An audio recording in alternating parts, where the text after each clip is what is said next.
Have you ever felt defensive when somebody calls you out on a standard that you have for others that you're not following yourself? If so, this episode is for you.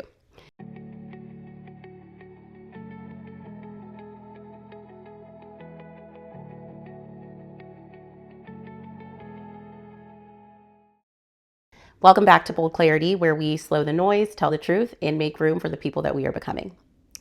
This week, we're going to talk about our standards that we set for ourselves and how that impacts the people that we become. So I want to start with just getting into standards and what we typically think when it comes to standards.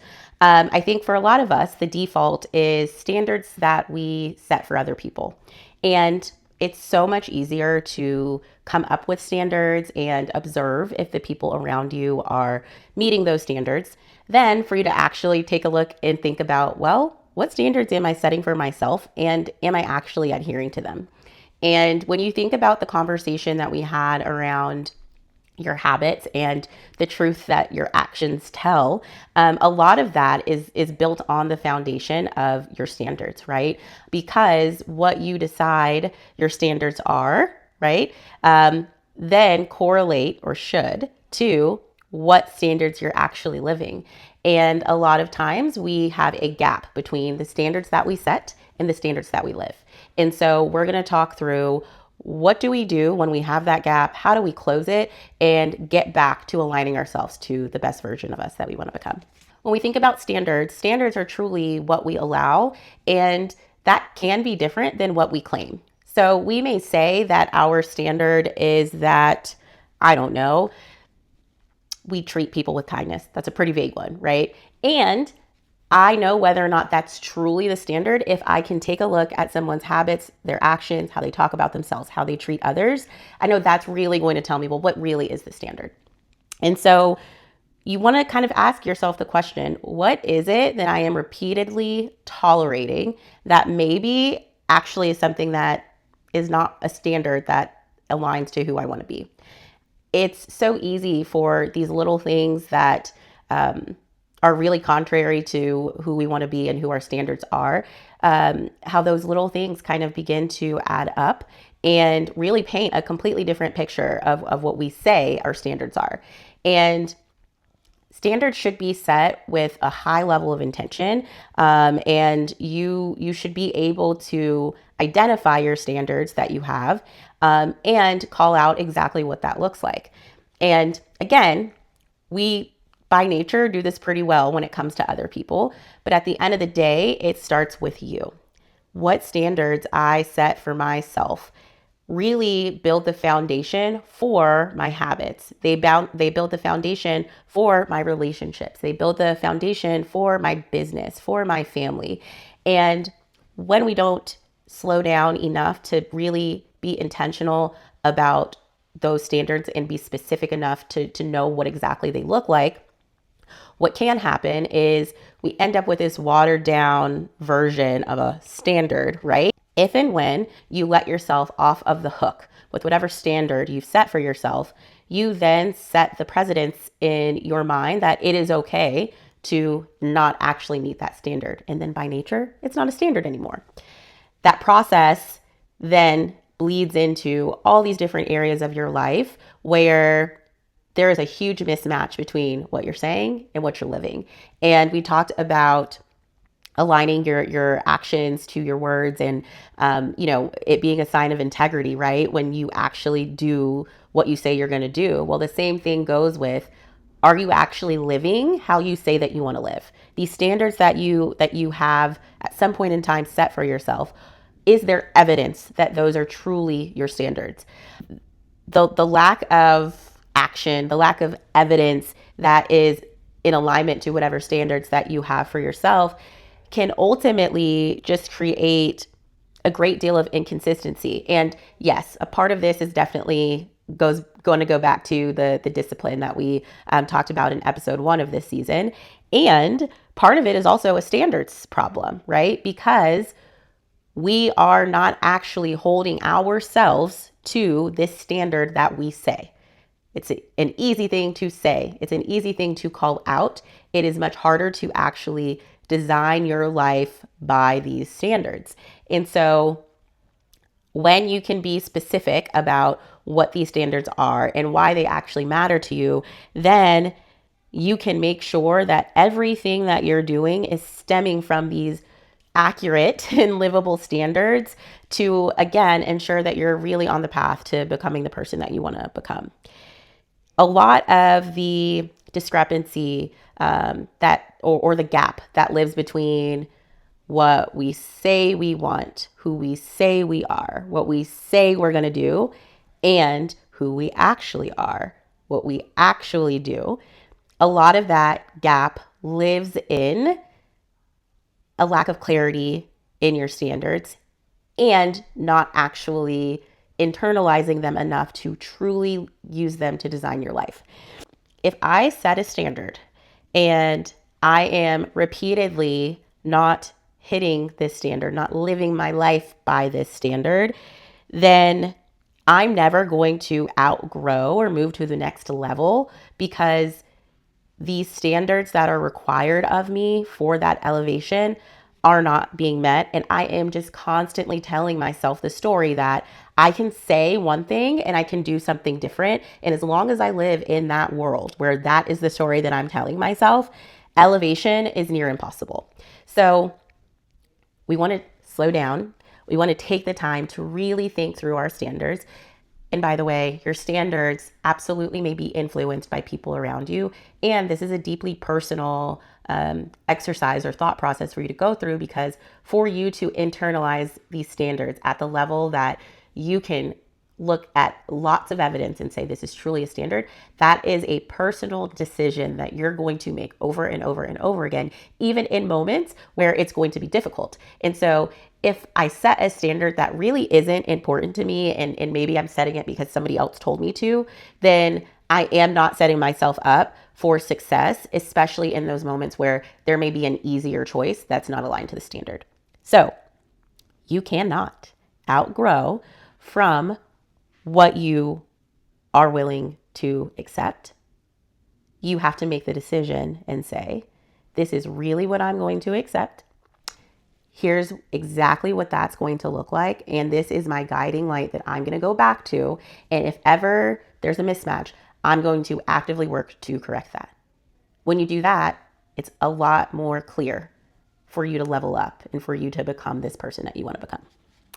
And I think the relationship between standards and other people is so interesting because, you know, on one hand, there's the ease of calling it out in someone else, right? And then on the other hand is this projection of what my standards are or are not onto other people. And, you know, what you decide you're going to tolerate for yourself typically becomes what you're going to tolerate from other people. And so even if you say that you have a certain standard, and even if you call out in someone else that they're not meeting that standard, the truth is you're not actually going to hold somebody else to that standard. You might think that you are, you may say it, but you're probably not, because you're not even holding yourself to the standard first. And so much of what we allow in our lives starts with what we allow from ourselves. And so if your standards are not living and breathing in your everyday life, chances are that's going to show up in your relationships. It's going to show up in your business. It's going to show up, with friends, with family, because there's a foundational lack of clarity, a foundational lack of trust. And I think it's important for you to think about, do I have any friends? Do I have any coworkers? Do I have any family members that I allow to interact with me in a way that's not in adherence to my standards? If I say that it's so important for, for me to take care of my mental health, and so my standard is that I am going to ensure that, on a monthly basis or whatever it is for you, I am going to a therapist, right? Or I'm taking a day to reset.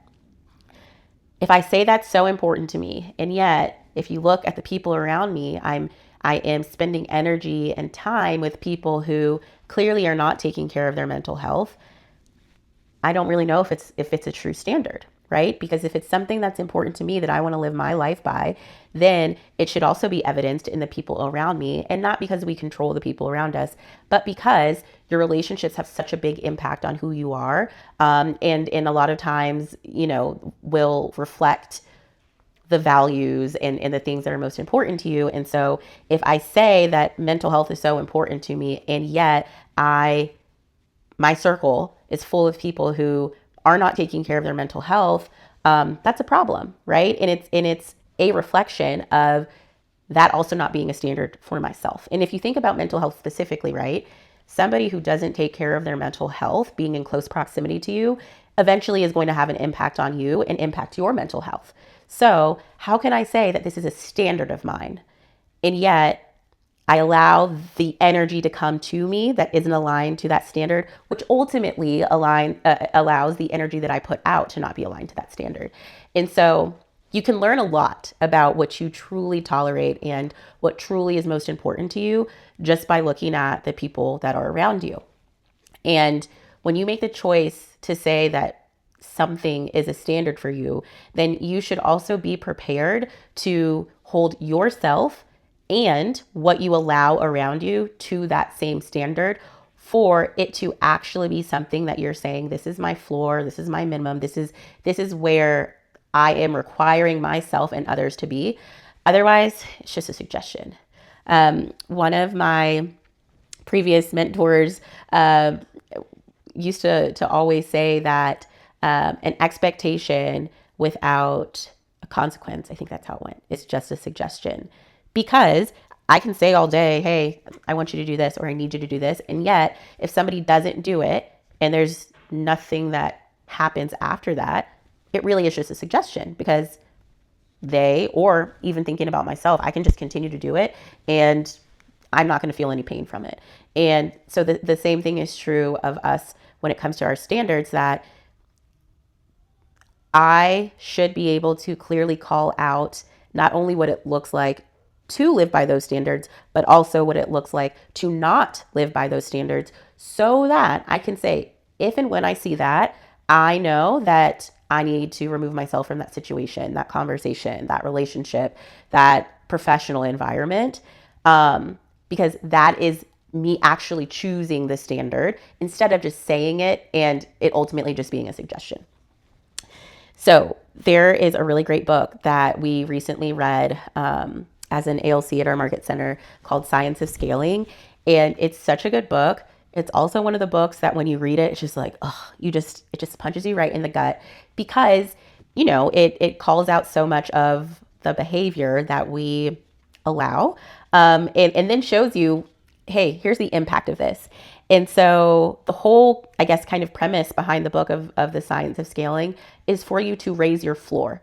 Because when you raise your floor, that's when you truly raise your ceiling. That's when you truly create the space for you to move up into a better and more positive, more advanced, whatever you want to call it, space. If you don't raise your floor, it's very difficult to say, okay, yeah, I am going to become this person. Yep, I am going to, further my education in this way. I am going to take care of my physical health in this way. It's hard to say that if we still are allowing certain things at our floor. Let's take physical health, for example. If I say, hey, I am going to get in really good physical shape. Okay. I'm going to make sure that I move my body a certain number of times a week.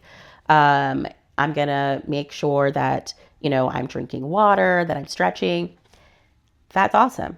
And if what I allow is, okay, yeah, I'm also going to, eat McDonald's French fries every single day, which no judgment if that's what you do. And that is my floor. In that floor, what I'm allowing, eating McDonald's French fries every single day, that is counterintuitive to what I'm saying I want to achieve, which is to get in better physical health. And so if I don't raise my floor, I'm not going to get to the next level that I want to. So in that example, raising my floor looks like, all right, I'm only going to eat that twice a week. And I'm going to ensure that in every single meal, I've got my fruit and veggies. I don't know, totally making this up on the spot. And me raising the floor, me raising that standard and saying, at minimum, here's where I'm going to live. Not at McDonald's French fries every single day, but at, hey, the max is twice a week, and my floor is also going to include eating nutritious food. That floor, when I raise it, that's going to help me get to the physical health that I want to get to.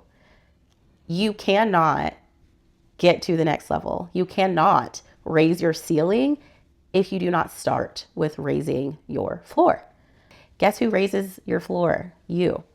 Nobody else can do it. This is only you. Only you can make this decision and say, today I choose to no longer allow XYZ. That is below my floor. That is below my standard that I want to live by. And so I'm making the choice that we can't operate here anymore. And you get to decide that. And then you get to see, okay, wow, well, now that I've raised my floor, how much more can I achieve? How much more can I get to? When you make the decision to raise your floor internally for yourself, you get to see every single area of your life instantly have more capacity to go higher. So take some time to think about, what is my floor right now? And is my floor too low for me to get to where I want to be? So when somebody calls you out and they say, hey, I know you're saying that this is important to you and that this is your standard, but that's not what you're doing, right? If you feel convicted, if you feel instantly defensive, that probably means that the person that's calling you out is right, and that there is some standard that you are saying outwardly to other people is so important to you that you are not living by. And much like the gut punch from the science of scaling, it's a gut punch when somebody calls that out in you and basically says, hey, that's a double standard. And sometimes people say it's a double standard and it's wrong. Okay. And if somebody calls you out and your instinct is to get defensive, that probably means that there's a discrepancy. There's a discrepancy between what you're expecting of others and what you yourself are actually doing. And I think most people don't even realize this until this moment occurs. Sometimes we need that trigger to say, hey, is that really important to you? Because I hear you asking that of me, but I don't see you doing it. And so this brings me to my story, which is a few years ago. This was towards the beginning of me being team leader. We have a group chat, and the intention is that, of course, if people need help or support, we go to the group chat.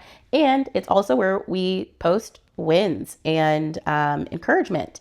And I remember standing up in front of my team and saying, y'all, why aren't you posting in the group chat? We're on a team. This is part of the benefit of being on a team, is that you don't have to feel like you're by yourself. We can encourage others. We can share our wins. Why aren't y'all doing that in the group chat? And I kid you not, one of the agents on the team, I think he raised his hand and he was like, I just would like to say that I think I just would like to say, I think that starts from the top down. The rage that I felt in my body when he said this, I was like, no, he didn't.